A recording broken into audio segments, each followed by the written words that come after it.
네, 오늘 누가복음 24장 13절부터 35절까지 말씀으로 코로나 기간 동안 행복하게 사는 법, 코로나 기간 동안 행복하게 사는 법 이런 제목으로 하나님 말씀을 나누기 원합니다. 오늘이 12월 12일이죠. 어제자 매일경제신문에 이런 기사가 났습니다. 신종 코로나 바이러스 감염증이 2년 가까이 지속되고 있는 가운데 일본에서 매독 감염이 폭발적으로 늘어나고 있다고 니칸 겐다이 신문이 12월 10일 보도했다. 수도 도쿄는 지난해 같은 기간 동안 매독 감염자가 1312명이었지만 올해 들어서는 2085명으로 59%나 증가했다고 니칸 겐다이가 전했고, 일본의 매독 환자는 태평양 전쟁 패전 직후 혼란기인 1948년 연간 22만 명에 달했을 정도로 빈번하게 발생을 했으나 페니실린의 발명으로 많이 줄어들었다가 최근에 한 전문가는 뚜렷하게 확인된 것은 없지만 코로나19 사태에 따라 극도로 제한되었던 유흥업소 이용이 올 들어 증가했기 때문일 수도 있다라고 추정한다. 이런 기사 보신 분들 계실 겁니다. 이 매독이란 병은 거의 100% 성적인 관계로 전염이 된다고 합니다. 저는 이 기사를 보면서 이들이 코로나로 인해서 답답한 상황에서 사람들은 모두가 자신에게 행복을 주는, 자신에게 기쁨을 주는 것들을 찾고 있는데 이들은 여기서 찾았나 보구나, 그런 생각이 들었습니다. 레지티메이트 섹스가 주는 쾌락을 찾아 간 것이라고 저는 개인적으로 느꼈습니다. 사실은 이러한 것들은 인류 역사와 함께 해온 사람의 기본 본성에 해당이 되는데 코로나만 아니었으면 이런 쾌락을 추구하는 것 말고도 할 수 있는 것들이 많았습니다. 여행도 할 수 있고 어떤 즐거운 모임도 할 수 있고 낚시, 등산 등등 다양한 방법으로 사람들은 기쁨과 행복을 찾을 수가 있었을 겁니다. 그런데 코로나 때문에 모임이 제한이 되다 보니 이들은 가장 은밀하면서도 그렇지만 어찌되었거나 현실을 외면하고 자신에게 행복과 기쁨을 주는 방법을 이런 식으로 택했는데 그 결과 무서운 질병을 얻고 대가를 치르고 있는 것이 아닌가 저는 생각을 했습니다. 제가 이 말씀을 드린 이유는 사람들은 찾는다는 겁니다. 자신에게 기쁨을 주는 방법을. 그래서 어떤 사람은요, 자신에게 기쁨을 주기 때문에 열심히 돈을 모으는 사람도 있고요. 어떤 사람은 열심히 돈을 모으는 대신에 자기에게 기쁨을 주는 쇼핑을 열심히 하시는 분도 있습니다. 어떤 분은 자기에게 기쁨을 주는 방법으로 쇼핑한 물건들을 리턴을 그렇게 열심히 하시는 분도 있습니다. 모두가 각자의 방면에서 뭔가를 하는데 전부 하나로 귀결되는 것은 자신의, 그렇게 할 때 자기에게 기쁜 겁니다. 어떤 사람은 통장에 쌓인 돈이 쌓여가는 것이 기쁘고 어떤 가는 그걸 막 쓰면서 자기가 누리는 것이 기쁘고 어떤 사람은 죽을 힘을 다하여 돈을 벌지만 어떤 사람은 이것이 나에게 가장 쾌락을 준다고 생각해서 자살을 하는 경우도 있습니다. 오늘 저는 엠마오로 가는 제자들, 오늘 우리 읽으셨던 본문에서 이 제자들이 굉장한 큰 기쁨과 행복을 얻고 있는 장면을 보는데 그것은 그들의 마음이 뜨거워지는 경험을 했었던 것입니다. 그들은 그러면서 세상이 줄 수 없는 굉장한 큰 기쁨과 행복을 경험하고 있는 것을 보게 됩니다. 그것은 여러분 오늘 읽으셔서 알겠지만 하나님 말씀을 이렇게 예수님께서 풀어서 설명해 주시면서 그 말씀을 깨달았을 때 오게 되는 기쁨과 마음의 뜨거움이었습니다. 이런 기쁨을 경험해 보신 분들도 많이 계실 테고 아직 나는 잘 모르겠다는 분도 계실 겁니다. 이 엠마오로 가는 제자들은 하나님 말씀을 이해하고 깨닫는 순간 뭐가 그렇게 기뻤을까? 와, 하나님 진짜 살아계신 거 맞네. 오, 이게 진짜 하나님 말씀 맞네. 잘 이해가 안 가가지고 이게 진짜 하나님 말씀인가 긴가민가 했는데 진짜 말씀하신 그대로 지금 성취가 되고 있네. 그런 걸 느꼈을 때 엄청난 기쁨을 느꼈습니다. 즉, 이 말씀을 통해서 부활하신 예수님을 만난 거죠. 이 성경이 진짜 하나님 말씀이구나 라는 것을 깨달은 것입니다. 그때 느껴지는 그 기쁨과 행복과 흥분이 오늘 말씀을 읽다 보면 전달이 되는 것 같은, 우리에게 전달이 되는 것 같은 느낌이 들 정도입니다. 그래서 저는 이 엠마오로 가던 제자들이 느꼈던 이 기쁨과 행복과 흥분은 여행이나 골프나 영화 감상이나 연애하는 것이나 맛있는 음식이나 그런 기쁨보다 결코 작지 않았을 것이고 더 오랫동안 지속되는 것이었을 것이라고 느낍니다. 저는 여러분이 오해하지 마실 것은 그리스도인이 여행하지 말아야 되고 골프는 육신적이고 낚시도 하찮다 그런 말을 하고 있는 것이 아닙니다. 이런 거 전부 다 할 수 있어요. 할 수 있을 뿐 아니라 전도서 2장 24절에서는 사람이 먹고 마시는 것과 스스로 수고하는 가운데 자기 혼으로 하여금 좋은 것을 즐기게 하는 것보다 더 좋은 것은 없도다. 내가 이것도 보니 그것이 하나님의 손에서 나왔도다. 이 말씀 보면 아까 같은 그 illegitimate, 그 비합법적인 어떤 죄 말고 그 외에 하나님이 금지하신 죄만 아니라면 하나님께서 우리 삶에 허락하신 것들을 누리고 즐기는 것에는 문제가 없어요. 과하지만 않으면. 그죠? 잠은 하나님께서 사람에게 주신 기본 욕구인데 하루 종일 자면 문제가 있죠. 뭐든지 하나님께서 합법하게 주신 욕구들을 과하게 만족하려고 들 때 죄가 들어오게 되는 것임을 볼 수 있는데, 제가 오늘 들고자 하는 말씀은 내가 좋아하고 나에게 행복을 주고 기쁨을 주는, 그러니까 어떤 분들은 여행 좋아하시는 분들 많이 계시죠. 저는 어떤 분은 쇼핑 가서 이렇게 들어가는 거가 그 가게에 들어가고 물건을 보고 하는 거에 즐거움이 오신 분들도 있지만, 어떤 사람은 그 안에 들어가면 순간 눈이 막 감기면서 쇼핑센터를 돌아다니는 게 스트레스인 사람도 있어요. 그러니까 사람마다 다 다릅니다. 그럼에도 불구하고 여러분과 저에게 기쁨과 즐거움과 행복감을 주는 그것들 중에 하나가 하나님 말씀을 깨달음을 통한 행복과 기쁨이 있어야 된다. 이게 없으면 문제다. 맨날 이것만 하고 있자는 것이 아니고 이것이 우리의 행복 리스트에 빠져서는 안 됩니다. 그래서 여러분의 버킷리스트 안에 들어갔으면 좋겠습니다. 사실은 버킷리스트는요, 죽기 전에 하기 원하는 것들이거든요. 킥 더 버킷이 죽는다는 뜻이기 때문에 죽기 전에 꼭 하고 싶은 건데, 죽기 전에 꼭 한 번 경험하시라는 게 아니고 우리를 행복하게 하는 그 리스트 중에 상위권에, 가장 상위권에 놓이게 되어야 된다. 오늘 그 말인 것입니다. 그래서 저는 코로나 기간 동안 행복하게 사는 법, 그것은 하나님 말씀을 통한 깨달음인데, 그것이 오늘 하나님 말씀 본문에서 어떻게 설명하고 있는지 함께 잠시 살펴보려고 합니다. 오늘 본문의 13절 보세요. 보라, 바로 그날이 언제입니까? 그 위에 24장 1절에 보시면 주의 첫날, 그리고 무덤에서 예수님이 부활하신 그날입니다. 바로 그날에 그들 중에 제자들 중에 두 사람이 있는데, 예루살렘에서 60 스타디온쯤 떨어진 엠마오라는 마을로 가면서, 제가 찾아봤더니 그 1 스타디온이 0.11마일이어서 60 스타디온은 6.7마일 정도 거리예요. 그래서 예루살렘에서 약 6.7마일 떨어진 엠마오라고 하는 마을로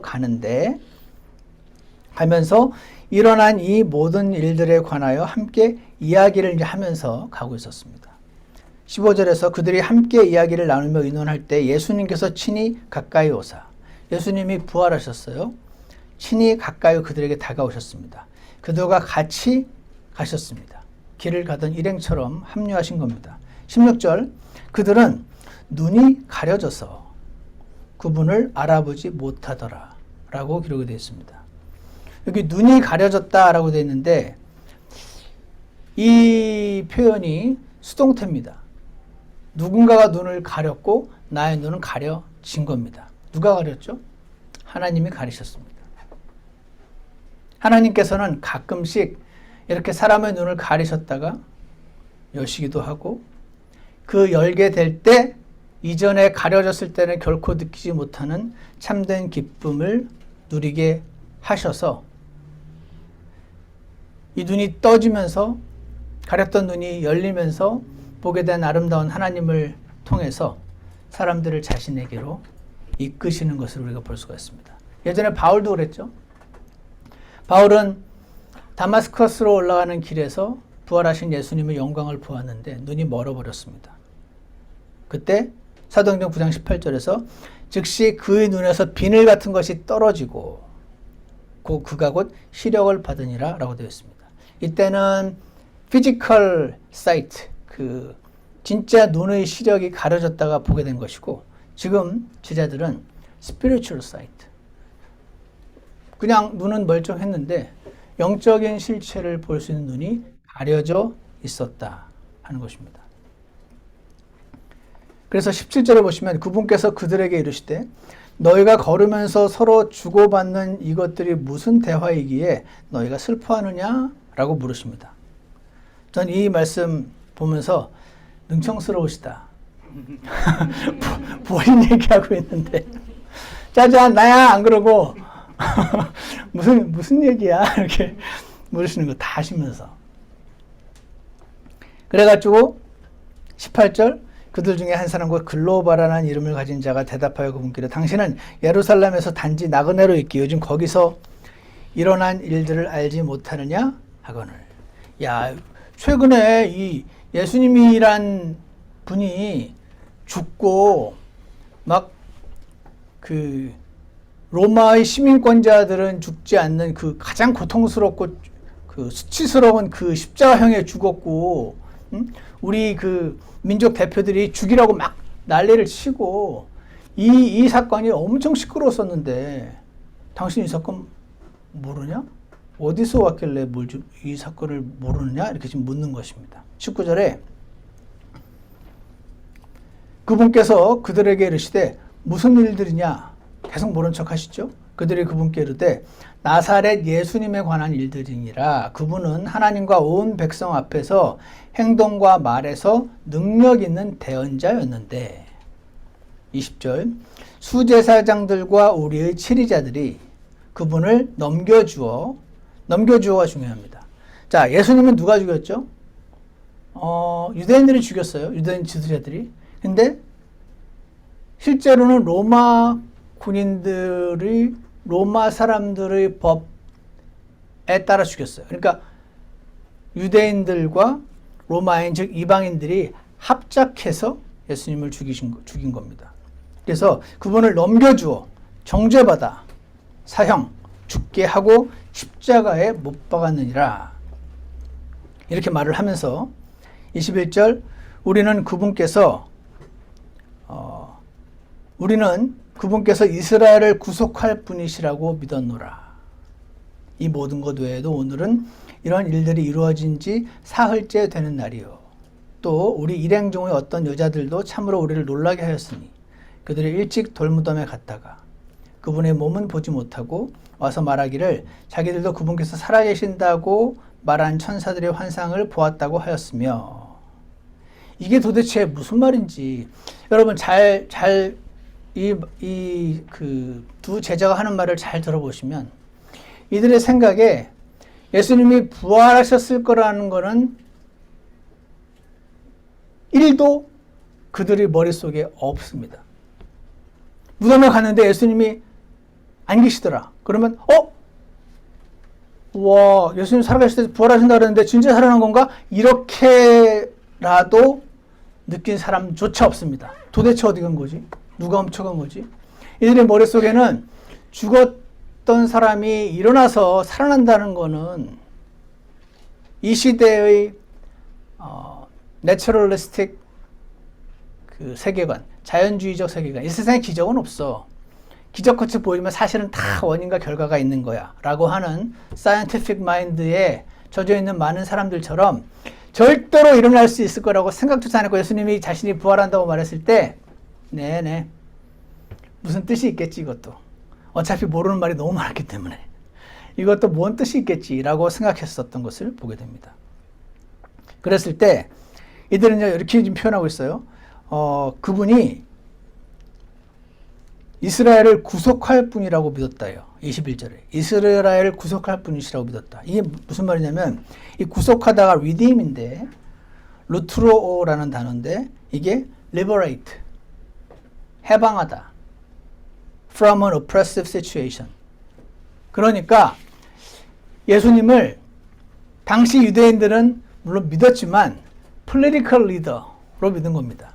대한민국의 김구 선생 같은 분처럼 우리나라에게 독립을 안겨줄, 우리나라를 자유케 만들, 해방시킬 어떠한 정치 지도자로 믿었던 것을 볼 수가 있습니다. 그래서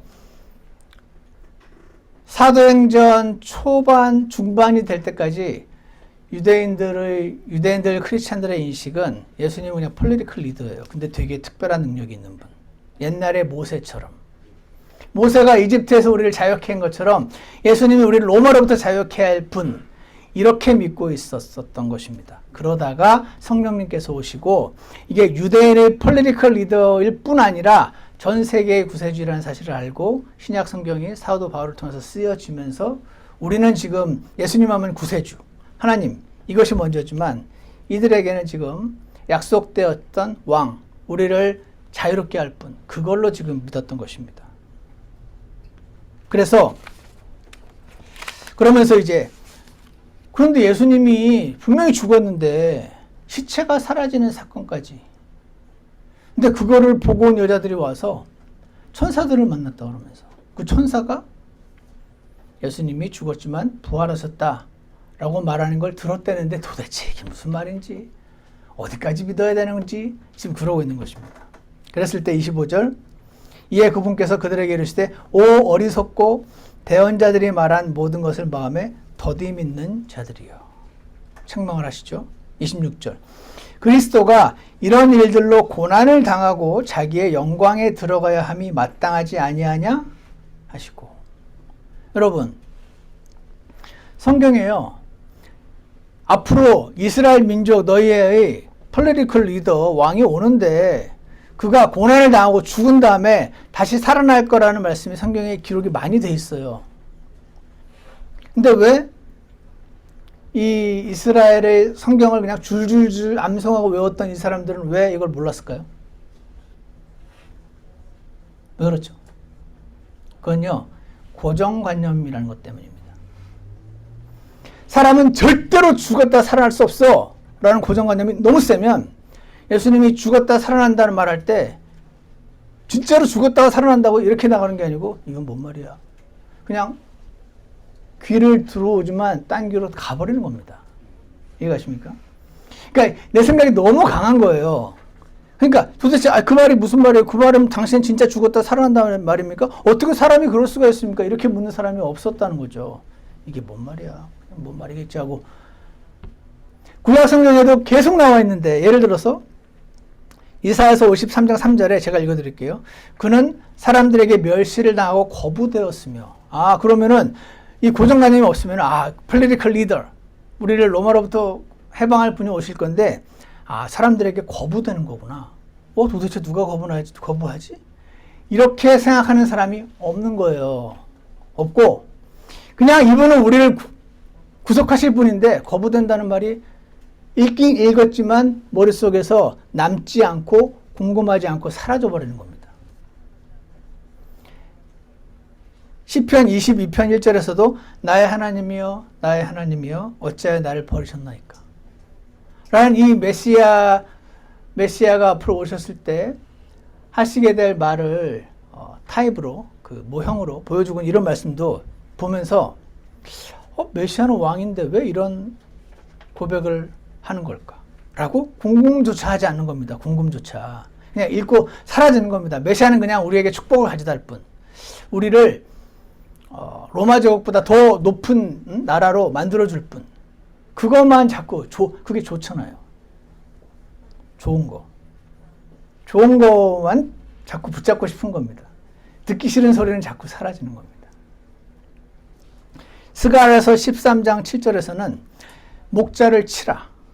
그리하면 양들이 흩어지리니. 그러면은 목자를 치라. 목자는 이스라엘 유대인들의 귀에는 전 목자는 왕으로 보이거든요. 이스라엘 구약 성경을 보니까. 그럼 왕을 치라. 왕을 죽인다고? 누가 죽인단 말이지? 왕이 왜 죽지? 이렇게 궁금해하는 사람이 없는 거예요. 이거는 그냥 목자를 치라. 뭔 말이지 하고 그냥 기억 속에서 싹 다 사라진 겁니다. 다니엘서 9장 26절 62일의 뒤에 메시아가 끊어질 터이나. 메시아가 끊어져? 죽어? 이게 메시아가 죽는구나. 누군가는 거부하는구나. 이렇게 생각하는 사람이 없었다. 왜 적혀있는데 왜 없습니까? 고정관념이 너무 세서. 사랑하는 여러분, 사람은 다 고정관념이 있습니다. 난 없어! 그런 사람은 자기를 잘 모르는 겁니다. 다 있습니다. 그래서 하나님 말씀을 대할 때 나는 고정관념이 있는 사람이야 하고 하나님 앞에 인정하는 게 시작이에요. 주님, 제 고정관념으로 인해서 하나님 말씀에 내 고정관념과 다르게 되어 있는 그 말씀들을 이렇게 귀에서 다 귓등으로 지나치지 않게 해달라고 그렇게 하셔야 돼요. 얼마 전에 우리 교회 열심히 요즘 성경을 보시는 한 자매님이 성경을 보시면서 놀란 거예요. 하나님은 너무 무서운 거죠. 하나님은 인자하고 사랑이 많고 풍성하고 은혜롭고 긍휼이 많고 무조건 나를 받아주시고 다 맞는 말이잖아요. 근데 이거가 좋잖아요, 우리한테는. 하나님이 무서운 분이시고 징계하시고 죄인을 향하여 진노하시고 기회를 계속 주시다가 기회가 끝나고 나면은 이제는 그가 못 믿도록 만들어 버리시고 되게 무서운 거거든요. 그런 구절을 보고 질문을 해왔어요. 이게 무슨 말이냐고. 적힌 그대로라고. 그때 그 자매님이 그래요. 그냥 내 마음속에 만들어 놓은 하나님 이럴 거야 라는 생각이 있어서 그거와 다른 내용이 적혀 있으면 보고 그냥 잃어버리기야. 그렇게 되는 거죠. 그래서 27절을 보세요. 모세와 모든 대언자들이 글에서 시작하여 모세의 글에는 어떤 말이 있냐면은 많이 있겠지만 신명기 18장 15절에 하나님께서 나와 같은 대언자 하나를 너를 위하여 일으키시리니 너희는 그의 말에 귀를 기울일지니라 라고 모세가 얘기합니다. 모세가 하나님께서 나와 같은 대언자를 일으킬 것이다. 그 말이 기록이 됐어요.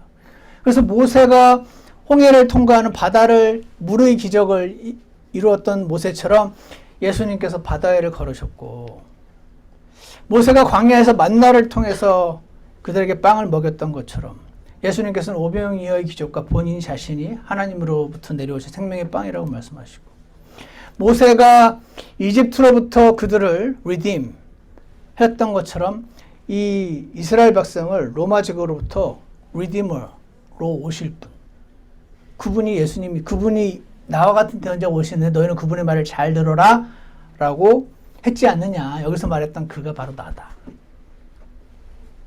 그리고 모든 대언자들의 그래서 아까 제가 언급했던 이사야서 53장 3절 스가랴서 13장 7절 다니엘서 9장 26절 그 외에도 많이 있어요. 제가 몇 개만 지금 설명을 드린 겁니다. 그래서 모세와 모든 대언자들의 글에서 시작하여 모든 성경 기록들에서 이날 길거리 성경 공부가 이루어진 겁니다. 자기에 관한 것들을, 예수님에 관한 것들을. 야, 여기에 있던 이게 나를 가리키는 거야. 나를 가리키는 거야. 이거 나 얘기야. 목자를 치라, 그게 나야. 그래서 너희들이 날 친 거야. 그들에게 풀어 설명해 주시니라. 여기서 풀어 설명한다는 뜻이 expound라고 되어 있습니다. 이게 사실은 누구를 가리키는 거였고 이게 사실은 무슨 뜻이고 하나님이 저자직강 본인이 쓰신 책을 하나님이 쓰신 성경이라는 책을 직강해 주신 겁니다. 그랬더니요 28절 그들이 가고 있던 마을에 가까이 이르렀는데 그분께서 더 가려는 것과 같이 하시거늘. 저는 이게 굉장히 웃겨요. 나 간다. 하는 것 같습니다. 하나님이 왜 이러실까요? 여러분, 예전에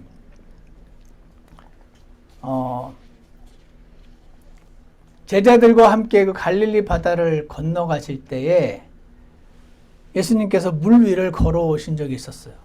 그때도 그대로 지나치려 하시거늘 이라는 말씀이 나와 있습니다. 예수님이 물에 지금 빠져서 허우적대고 있는 사람들 구원해 주려고 오셨으면서 지나가려고 그러셨대요. 뭘 기대하시는 거죠? 예수님, 나를 좀 구해주세요. 이거 하라고. 하나님은요, 기회를 붙잡기 원하십니다. 네가 원하면 붙잡어. 알아서 해주지 않아요. 제가 좀 과격하게 말하다 보니까 그렇게 알아서 해줄 때도 많이 있습니다. 근데 하나님 진짜 원하시는 거는 붙잡는 겁니다. 그분이 방금 읽었던 것처럼 어디죠?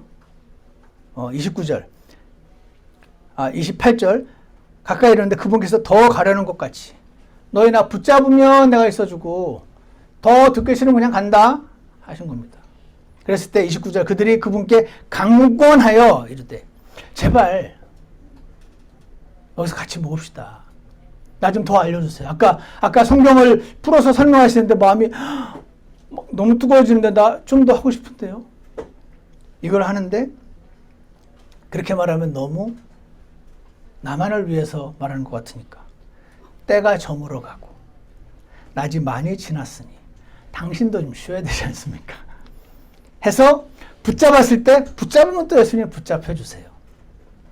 그분께서 그들과 함께 묵으러 들어가시니 30절 그분께서 그들과 함께 음식 앞에 앉으셨을 때 빵을 집으사 축복하시고 떼어 그들에게 주심에 그들의 눈이 열려 이때 열립니다.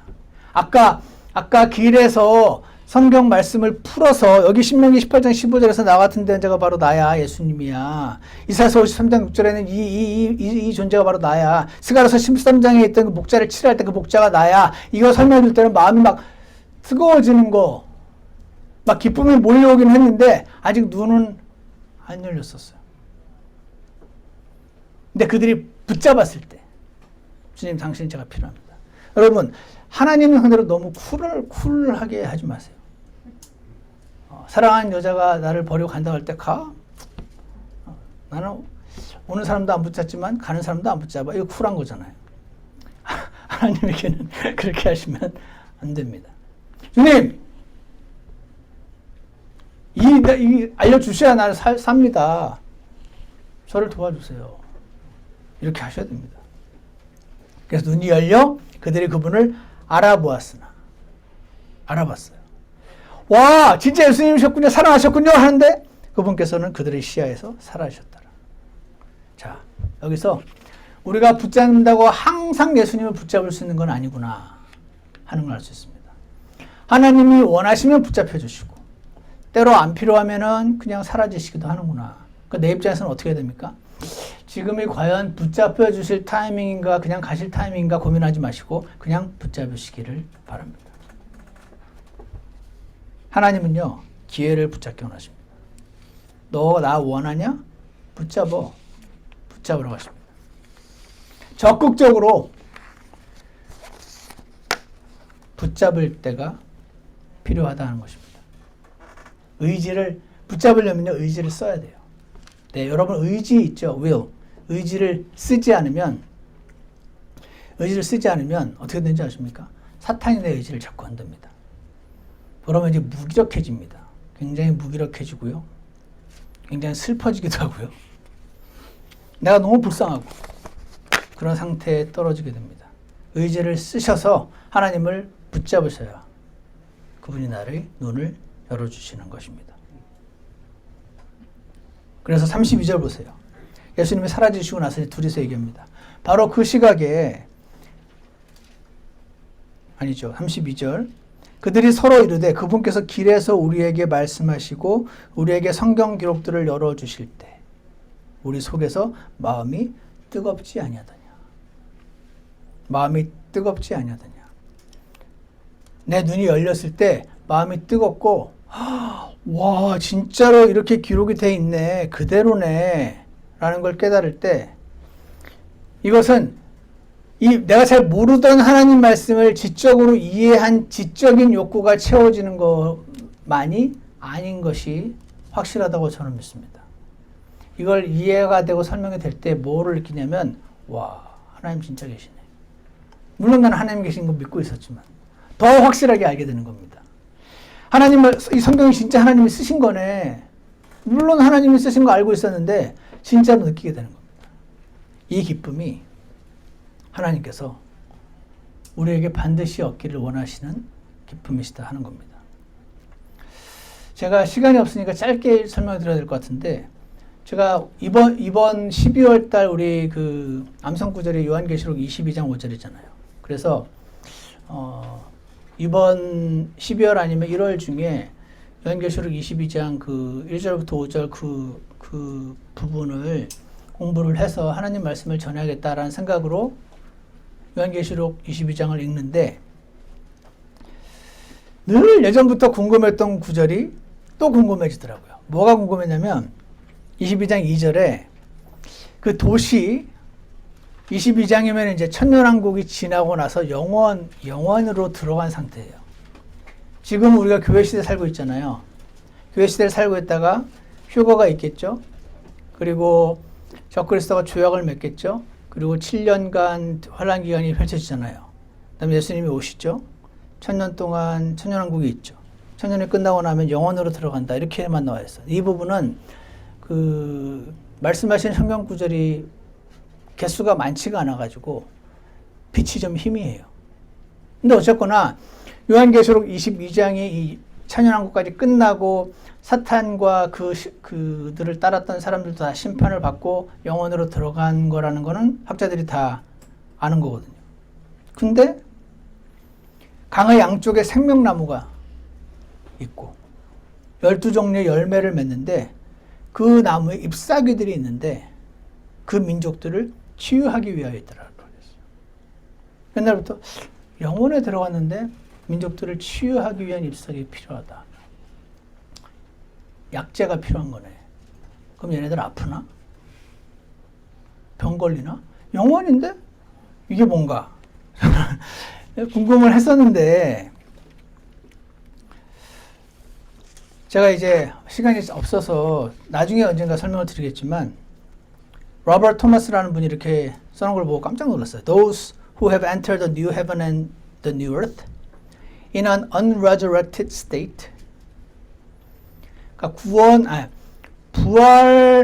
사람이 부활을 하면 부활한 새 몸을 입거든요. 근데 부활하지 않은 채 천년왕국으로 들어가는 사람들이 있어요. 제가 여러분 언급해서 아시죠? 대환란 기간에 죽고 부활해서 들어가는 환란 성도들, 그 사람들은 부활한 몸을 입고 들어가죠. 근데 환란 기간 동안에 적그리스도의 박해를 피해서 막 피하고 도망다니다가 살아남은 채로 들어간 사람들이 있어요. 그들은 부활한 몸을 입지 않았어요. 그러니까 우리처럼 이 몸을 가지고 천년왕국에 들어가죠. 그래서 그 안에서 자녀들을 낳아요. 부활한 몸을 갖고 있는 사람들은 자녀들을 낳지 않죠. 예수님 같은 몸이니까. 근데 부활하지 않은 몸을 입고 천년왕국에 그러나 구원받은 사람들은 자녀들을 낳죠. 그 나중에 천왕국 끝에 예수님께 반역하는 그 무리들이 그 몸을 입고 들어가서 낳았던 자녀들 가운데 구원받지 않은 사람들이겠죠. 여기까지는 알고 있었는데 막연하게 저의 고정관념은 그러고 끝나서 영원으로 들어가면 다 이제 막 샬랄라 이렇게 바뀌는가 보다. 당연히 그럴 것이다. 영원이니까. 이렇게 생각을 하고 있으니 민족들을 치유하기 위한 잎사귀가 이해가 안 가는 거죠. 그래서 those who have entered the new heaven and the new earth in an unresurrected state. 그러니까 그렇게 해서 unresurrected 몸으로 들어가는 사람들이 있는 거예요. will have a means for perpetuating their health. 그래서 participation in the tree of life as a regular experience of fellowship with God. 그러니까 어떤 사람들은 unresurrected body로 들어가서 근데 그 뒤에 22장 3절에는 다시는 저주가 없다는 말씀이 있으니까 죽거나 병들거나 하진 않는 거예요. 근데 치유한다는 단어는 우리도 그거 그렇게 많이 쓰죠. 야, 나 이번에 어디 산속에 우리 가족 다 같이 2박 3일로 쉬고 왔는데 힐링 되더라. 라고 말할 때 그 힐링. 꼭 아프다는 뜻이 아니에요. 이게 뭔가 새로워지고 생명이 더 이렇게 기뻐지고 이런 것도 힐링이라고 표현하잖아요. 그 fellowshipping with God. 그래서 물론 다르게 보는 분들도 있어요. 이건 그냥 figurative way of saying that they will enjoy perpetual health. 그냥 거기 들어간 사람들이 영원한 건강을 누릴 것이다 라는 의미로 민족들을 치유하기 위한 ip사기를 그렇게 그냥 뭉뚱그려서 spiritualize해서 설명하시는 분들도 있습니다. 그래서 여러분이 그렇게 믿으실 수도 있는데 이 부분은 빛이 희미해서 제가 지금 어떤 한 가지를 주장하고 있는 것은 아닌데 적어도 제게는 저는 하나님 말씀이 문자적으로 해석해야 되고 grammatical historical interpretation 맞다고 생각하기 때문에 계속 궁금했었는데 이 설명을 듣고 와, 내가 이거 왜 몰랐지? 아, 나의 고정관념이 너무 센 거예요. 그때는 다 마치 그 옷 끝 밑에 발도 안 보이고 공중에 떠다니듯이 다니고 막 이런 게 영혼 아닌가 이렇게 하는 생각이 있으니 그 제가 얼마 전에 말씀 준비하면서 와 저는 이런 거 깨닫고 나면 항상 옆에서 아내에게 얘기하거든요. 막 얘기했더니 나는 왜 궁금한 적이 없어서 하나도 안 하던데. 그때 제가 굉장히 힘이 빠지는데 자, 힘 빠져 하면은 열의 9은 다 나 같은 줄만 알아 그러세요. 사랑하는 여러분, 하나님 말씀을 통해서 흥분되고 마음이 뜨거워지고 와, 진짜 하나님 말씀 맞네. 이게 진짜 하나님 말씀 맞으면 여기에 있는 이것도 하나님 말씀일 거고 이것도 하나님 말씀이면 나는 지금 이렇게 살면 안 되는 거 아닌가? 나 좀 달라져야겠는데 이런 생각으로 주님께서 우리를 인도하시는 겁니다. 그러므로 제가 오늘 구체적인 액션 플랜 몇 가지를 말씀드리겠습니다. 1번, 여러분 말씀을 읽고 묵상하고 공부할 30분을 정하시기 바랍니다. 30분을 정하세요. 시간이 되시면 매일 30분, 시간이 안 되면 일주일에 30분, 그것도 안 되면 한 달에 30분. 나는 한 달에 30분도 못 내겠습니다. 그건 가짜입니다. 2번, 노트와 연필을 준비해라. 혹은 마이크로소프트 워드를 켜라. 왜냐면요, 이렇게 해놨어요. 내비게이터 선교회의 창시인 더슨 트롯맨이라는 분이 생각의 실마리는 입술을 지나 연필 끝을 통하여 풀어진다. 당신이 성경을 보면서 관찰한 거를 종이에 적지 않는 한 당신은 그 대상에 대해 진정으로 생각한 게 아니다. 저는 이 말에 동의합니다. 여러분, 성경 읽는 거와 성경 공부의 차이가 이겁니다. 여러분이 성경을 읽으면서 관찰하고 발견한 내용을 적어야 돼요. 안 적으면 성경 읽기 하신 거고 적으면 성경 공부가 시작되는 겁니다. 여러분이 생각한 것들을 글로 적어 나갈 때 성경 본문을 묵상을 하게 됩니다. 이게 2번이었고요. 3번. 그래서 1번 읽은 내용을 요약하면서 적어보는 겁니다. 4번. 내 눈을 열어주시라고 기도하는 겁니다. 우리는요, 아까 저는 목회자고 공부를 하는 사람이다 보니까 하루 종일도 이걸 볼 수 있는 사람인데도 불구하고 이거 벌써 오랫동안 읽고 물론 찾아볼 시간도 없긴 했지만 뻔히 적혀 있지만 안 들어오는 거죠. 여러 번 보아야 그냥 어느 순간 갑자기 하고 눈에 들어올 때가 있는 것처럼 그 눈을 열어주시라고 기도를 해야 되는 게 필요합니다. 하나님이 해주셔야 돼요. 그리고 5번, 내 죄를 보게 해달라고 기도하는 겁니다. 죄가 가로막고 있으면 하나님 말씀이 안 들어오는 게 정상입니다. 6번, 오늘 읽은 말씀을 어디에 적용할지 알게 해달라고 기도하는 겁니다. D.L. 무디라고 유명한 분이 있어요. 지나간 세대의 위대한 전도자여 기독교 교육자던 D.L. 무디는 이런 말을 했습니다. 성경은 우리 생활을 변화시키기 위해 주어진 것이지 지식을 증가시키기 위해서 주어진 것은 아니다. 지식도 증가되겠죠. 문제는 거기에 머무르는 거죠. 성경은 우리의 성품을 변화시키고 우리 성품이 예수님을 더욱 닮아가라고 주어진 거지. 우리가 변화는 되지 않고 예수님을 닮아가지 않는다면 성경 공부가 오히려 독이 됩니다. 우리는 말씀을 듣기만 하는 자가 되어서는 안 되고 행하는 자가 되어야 한다. 이렇게 말씀하셨죠. 그러니까 사랑하는 여러분, 저는 여러분의 하루 종일 직장에서 지쳐서 돌아오셔서 저녁 시간 내도록 성경 읽고 성경 공부만 하기를 기대하지 않습니다. 그럴 수 있는 분은 많지 않고 만약 그렇게 해야 돼서 하는 거면 이거보다 더 무거운 짐이 없죠. 보통 퇴근하면 자유인데. 만약에 그러길 원하는 분이 계시다면 대환영이지만 오늘 말씀은 아까 서두에 말한 것처럼 일본 사람들이 코로나 시기에 매독을 얻는 쾌락을 택했다고. 우리는 쉬기도 하고 우리는 퇴근하면 이제 쉬죠. 그리고 이제 인터넷으로 좀 막 이렇게 훑어보겠죠. 유튜브도 보겠죠. 넷플릭스를 보기도 하겠죠. 아니면 TV를 통해서 런닝맨을 보시기도 하겠고 어떤 친구들은 BTS를 보기도 하고 어떤 분들은 안전한 곳으로 여행을 갈 수도 있습니다. 좋은 사람들과 함께 밥 먹는 것도 좋은 방법인 것 같습니다. 다만 말씀을 열어서 주님이 내 마음을 뜨겁게 해주시는 그 흥분된 상태도 가끔씩은 있어야 되는 것이 맞다. 코로나 시대에 행복하게 사는 방법은 하나님 말씀을 통한 마음의 뜨거워짐이라는 것을 기억하셔서 일주일에 한 번씩이라도 그렇지 않으면 한 달에 한 번씩이라도 우리가 이 기쁨을 누리게 해달라고 그렇게 기도하시기 원합니다.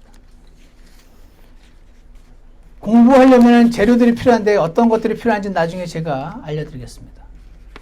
요즘 베들레헴 4.23 버전이 나와서 굉장히 공부하기 쉽게 되어 있습니다. 이제 저는 그거 하나만 있어도 굉장히 좋을 거라고 생각합니다. 심지어 이제 아이폰에도 그거 다 설치할 수 있습니다. 또 예전에 제가 언급했던 이소드라는 것도 있죠. 그리고 얼마 전에 이건 영어로 되어 있어서 한글로 된 숙소가 있는데 soniclight.com 그것도 되게 좋고 어쨌거나 뜻이 있는 자에게 길이 열립니다. 내가 주님 저도 하나님 말씀을 통해서 뜨거워지는 거 한번 경험해 보고 싶은데요. 진짜 막 나에게 기쁨을 주는 여러 가지 것들이 있는데 그 중에 이 하나님 말씀을 통한 기쁨 저도 누리고 싶은데요. 라고 여러분이 기도하신다면 하나님께서 길을 반드시 열어주실 것이라고 확신합니다. 이 세상은 알 수 없는 하나님의 선물, 그 행복, 그 기쁨을 누리시기로 결심하시기를 축복합니다. 기도하겠습니다. 선하신 하나님 아버지, 오늘 엠마오로 가는 두 제자들이 눈이 가려져서 지금 사실은 예수님도 부활하셨고 성경은 사실이며 더없이 기뻐야만 하는 그런 상황이었음에도 불구하고 그들의 감겨진 눈은 실제 현실을 볼 수 없었고 허상을 볼 수밖에 없어서 마음이 어둡고 실망스럽고 우울하고 그런 채로 길을 걸어가고 있었음을 보게 됩니다. 선하신 하나님 아버지, 우리도 지금 그렇게 살 필요가 없는 상황일 수도 있는데 지금 저희들의 눈이 가려지면 그들처럼 지금 참된 기쁨을 맛보지 못하고 어둡게 사망 가운데 살아갈 수 있는 자들임을 주님 긍휼히 여겨 주시옵소서. 저에게 하나님 말씀을 통한 깨달음을 얻게 해주시고 부족하지만 주님 앞에 눈을 열어달라고 기도하면서 말씀 앞으로 나아가는 자들을 주님께서 기뻐 받아주시고 선하게 인도해 주시기를 간절히 원합니다. 예수님 이름으로 기도드렸습니다. 아멘. 우리 다 같이 찬송가 142장 함께 부르시겠습니다.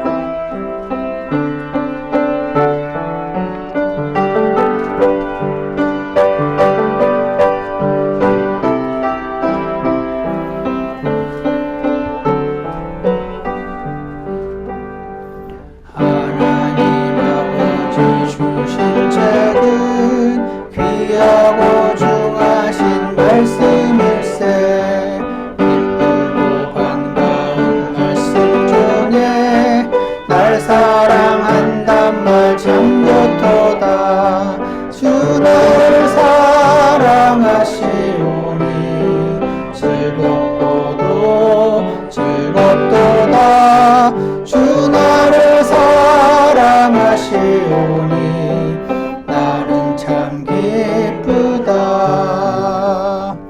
구속의 은혜를 저버리고 어긋난 딴 길로 가다가도 예수님 사랑만 생각하면 곧 다시 주님께 돌아오리. 주 나를 사랑하시오니 즐겁고도 즐겁도다. 주 나를 사랑하시오니 나는 참 기쁘다. 우리 잠깐 기도하는 시간을 갖겠습니다. 일본 사람들이 다 그런 건 아니겠지만 모두가 행복해지기 위해서 아니면 현재의 답답한 상황을 어떻게든 견뎌보려고 쾌락을 추구하고 있습니다. 주님 말씀을 통한 이 세상에 줄 수 없는 쾌락을 반드시 맛볼 수 있게 결심하고자 하는 모든 분들을 축복해 주시고 오늘 그러한 결심을 주님 앞에 드리는 시간을 잠깐 갖겠습니다.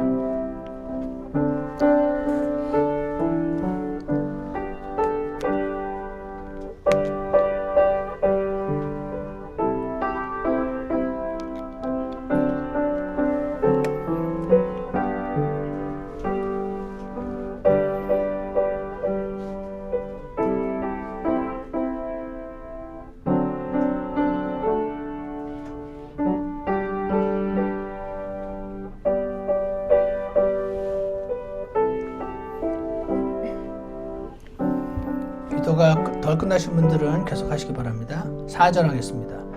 주 예수 날 사랑하시오니 내가 또 예수를 사랑하네. 날 구해 주시려 내려오사 십자가 위에서 죽으셨네.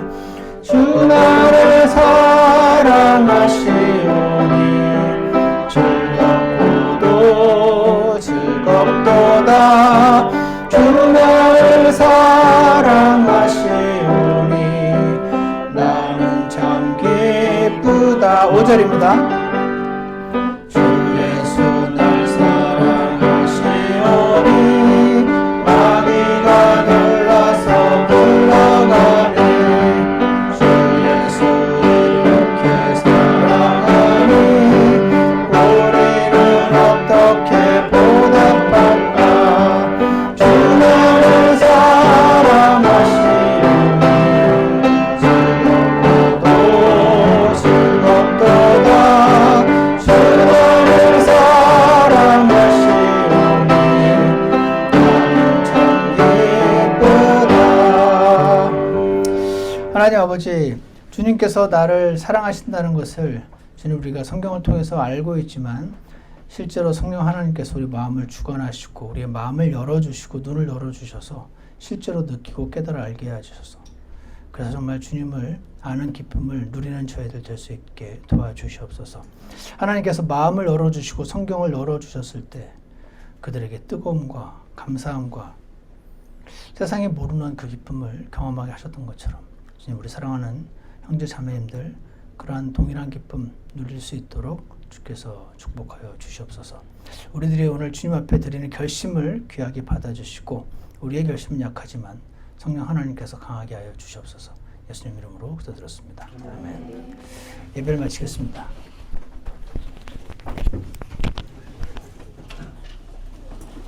들어가세요.